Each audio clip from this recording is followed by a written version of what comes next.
avec un classement dominé par beaucoup d'étrangères dans cette catégorie des Benjamines. C'est une Espagnole, Luisa Maria González en première position. Sofia Torre en deuxième position. Valentina Alvarez qui est en troisième position du classement général provisoire. La première française, écoutez, il faut aller la chercher à la 9e place. C'est Juliane Nizan pour le Cépal de Locminé. En 9e position du jeune fille. Et elles ont 6 tours à couvrir.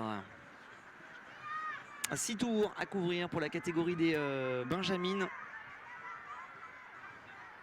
Avec un départ, oui, quel beau ralenti qui nous est proposé, avec un petit pied dans l'herbe, dis donc, pour l'Espagnol leader du classement général. Voilà à l'intérieur. Et une première petite accélération proposée par une patineuse espagnole avec son dossard numéro 43. Il s'agit de Stefania Diaz.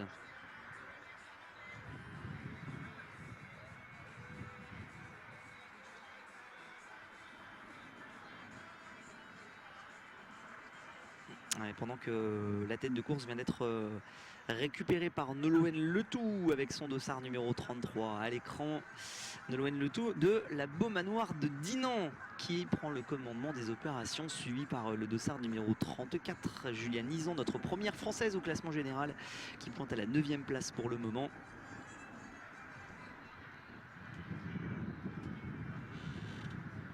Allez, les Benjamines vont donc passer.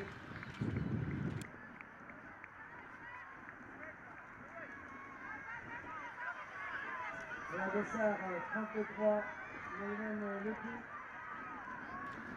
de la Beaumanoir. Allez, la Beaumanoir de Dinan qui est en tête pour le moment, le dossard numéro 33 en deuxième position, le dossard numéro 34, Julia Nizan pour le club de Locminé, club cher à un certain Tristan Loy.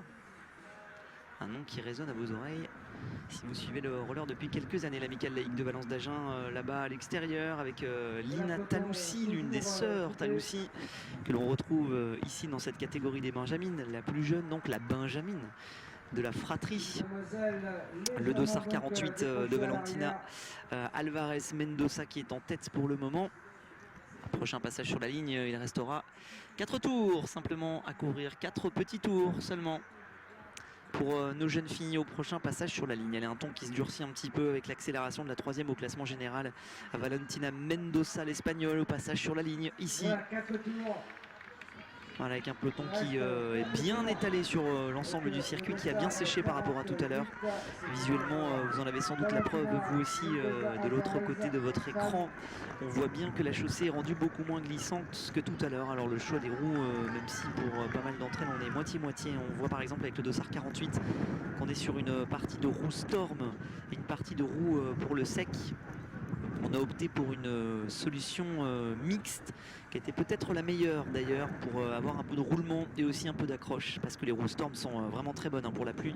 Par contre, en matière de roulage, c'est des roues qui sont assez molles quand même et qui n'offrent pas forcément un très bon roulage. Et sur un circuit aussi grand que celui ici de Gujan-Mestras dans la forêt, le roulage c'est important, surtout quand on voit la longueur de la ligne droite et ce petit vent que vous entendez sans doute également aussi, qui accompagne un petit vent de travers qui complique encore un petit peu la tâche, notamment dans la ligne droite d'arrivée. Allez, on muscle un petit peu et on durcit un peu le ton avec l'initiative de Clédia Batalla Cortés, l'Espagnole, à l'amorce de la ligne droite et au passage sur la ligne.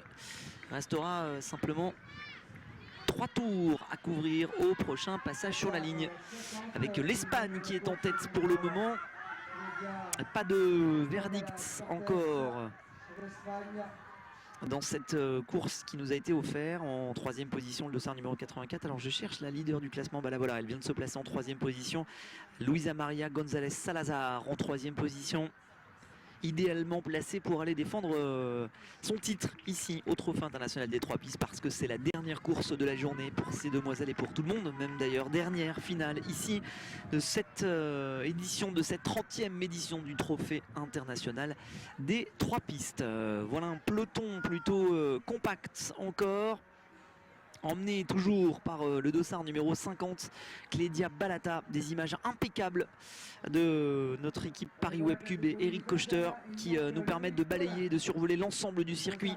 Avec, vous avez là sans doute une vision d'ensemble du circuit qu'on ne peut même pas avoir ici sur le bord de la piste, tant les pins sont nombreux. avec à l'extérieur le dossard numéro 68, Emma Fitoussi qui essaye de faire l'extérieur. Il reste 2 tours, 800 mètres à couvrir pour nos Benjamines sur les 2000 qui étaient prévus. Au prochain passage sur la ligne, ce sera la cloche. Alors même si ce sera difficile sans doute d'aller déloger les Espagnols aux 3 premières places du classement général provisoire, pourquoi pas imaginer une victoire française dans cette dernière épreuve de la catégorie des Benjamines. Allez, c'est plutôt calme le rythme, toujours les Espagnols qui sont en tête au féminin et au pluriel pour le moment. Peloton relativement sage pour le moment, avec une cloche qui va sans doute un petit peu animer les débats au prochain passage sur la ligne. Il restera 400 mètres simplement à couvrir, 400 tout petits mètres. Allez, les Espagnols toujours aux avant-postes qui sont en train de durcir un petit peu le ton. Toujours aux 3 premières positions, les leaders du classement général avec Clédia Batalla, jusque la 7e qui est en train de se mêler à la bataille. En 2e position, la leader pour autant, Luisa Maria González qui est toujours là au bon moment. La cloche qui est en train de résonner, c'est peut-être un peu tôt pour lancer le sprint. Il reste encore 400 mètres à couvrir dans un circuit très long, très physique.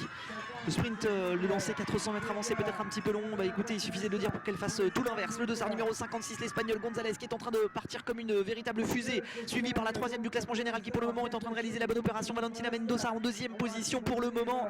Voilà 2 Espagnols qui ont réussi à sortir véritablement du peloton, et Salazar Luisa Maria, l'Espagnol leader qui vient d'être contesté à l'instant. Plus que 4 patineuses simplement qui peuvent aller chercher la victoire dans cette toute dernière épreuve. Est-ce qu'on a une Française parmi elles? J'en ai pas vraiment l'impression, je vois 3 Espagnols, ça c'est confirmé. Alors la victoire va se jouer entre 2 Espagnols, la 3e du classement général, Valentina Mendoza en première position, Salazar Luisa Maria González, la leader, est en 2e position pour le moment. La victoire sans doute dans la dernière ligne droite, ça va se jouer entre ces 2 filles. Le sprint est lancé entre les 2 Espagnols qui va l'emporter. Le dossard numéro 48, 3e du classement général, ou la première. Attention, le lancer de patin va être fatal. Hop là, la bonne opération de la 3e au classement général. Valentina Mendoza qui l'emporte devant Luisa Maria González, la leader du classement général. Ce sera sans doute pas suffisant pour Valentina Mendoza pour aller contester la première place au classement général. Mais preuve que les costauds et les solides réussissent de belles choses ici avec une 3e place. Non, j'ai pas vu qui a signé la 3e place. Je pense que c'est Stefania Diaz avec son dossard numéro 43. Voilà pour cette catégorie des Benjamines avec la belle victoire assez solide.